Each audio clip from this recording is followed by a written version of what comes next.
সবসময় চিকেন বা মাটনের কাবাব খেতে খেতে একঘেয়ে লাগলে তখন এই ধরনের ভেজ কাবাব খেতে কিন্তু দারুণ লাগে। এটা একদম স্বাস্থ্যকর ও সুস্বাদু একটা রেসিপি, যেটা মাত্র কয়েকটা উপকরণ দিয়েই সহজেই বানিয়ে নেওয়া যায়।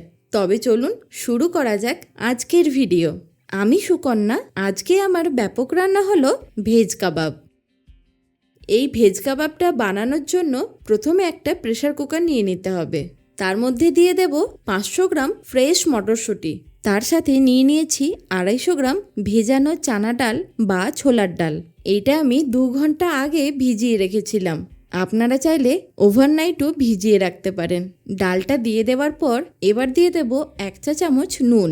তার সাথে দিয়ে দিতে হবে 1/2 কাপ জল।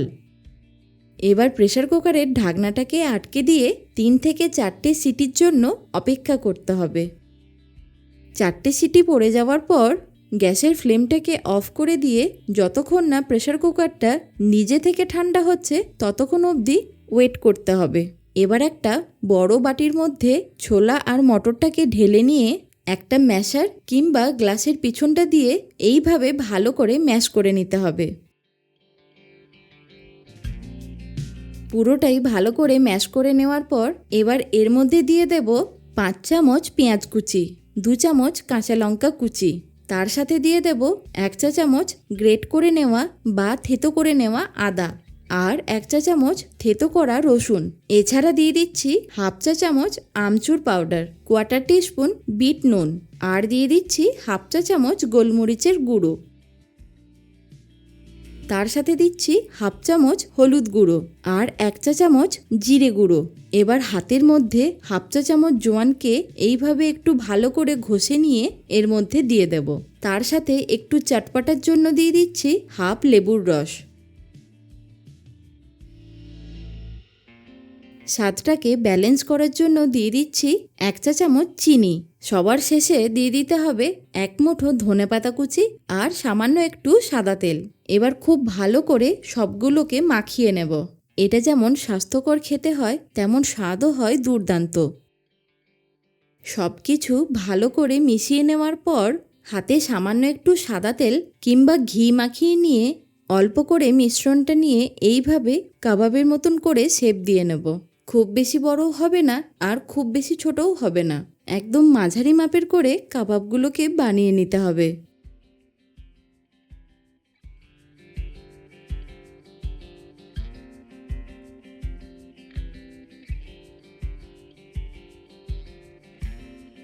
দেখুন কি সুন্দর করে সব কাবাবগুলোই আমাদের বানিয়ে নেওয়া হয়ে গেছে।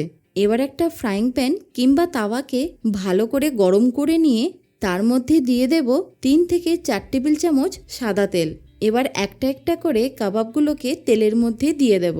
আঁচটাকে একদম লোতে রেখে কাবাবগুলোকে দুটো সাইডই ভালো করে ভেজে নিতে হবে।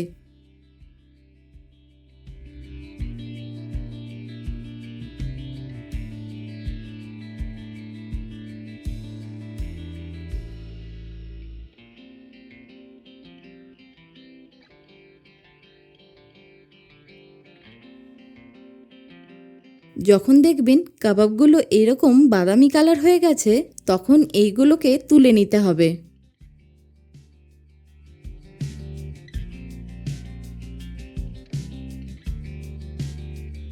আবারও একইভাবে প্যানের মধ্যে সাদা তেল দিয়ে বাকি কাবাবগুলোকেও ভেজে নেব।